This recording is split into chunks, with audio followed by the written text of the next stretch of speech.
ГСП онлайн. Городские новости сейчас. Пятница, 10:00, Дворец культуры. Весь персонал ГДК, а на тот момент это 30 человек, эвакуировался на улицу. Через непродолжительное время к зданию стали прибывать пожарные машины. Примерно в 10:25 в дежурную часть поступило сообщение о возгорании.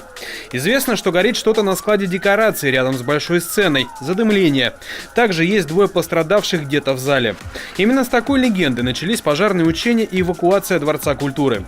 Вскоре рядом с центральным входом организовали передвижной штаб и начали координировать действия.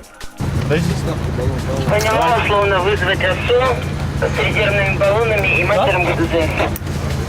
В учениях приняли участие 4 автоцистерны, плюс лестница и автомобиль оперативного штаба. К тушению инсценированного пожара привлекли обе ухтинские части и даже договорную с НПЗ. Чтобы добраться до места пожара, машинам отвели 10 минут. Уложились. Через 2 с лишним минуты после прибытия были обнаружены и спасены импровизированные пострадавшие в зоне возгорания. Все это параллельно с развертыванием рукавов и другими действиями огнеборцев. Сотрудники ГДК в это время пережидали ЧП в кавычках на улице, а ответственные лица помогали пожарным. Люди, ответственные по этажам, по подвальному помещению, по сцене, скажем так, свою работу знают и сделали ее достаточно оперативно. Эвакуировались мы достаточно быстро. Но вопрос там, скажем так, длительной сработки кнопки оповещения, это уже вопрос компании, которая нас обслуживает. Помимо уже сработавшихся расчетов, в учениях был и один, так сказать, сборный. То есть пожарных из разных частей Ухты и Сосногорска объединили вместе.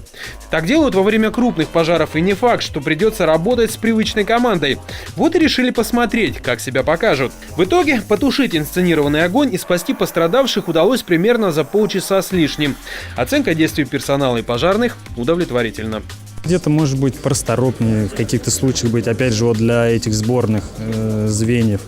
То есть ребята друг друга, как говорится, не притерлись, друг с другом не работали. То есть вот таких занятий, может быть, побольше будем проводить. Учения по эвакуации ГДК проводятся 2 раза в год.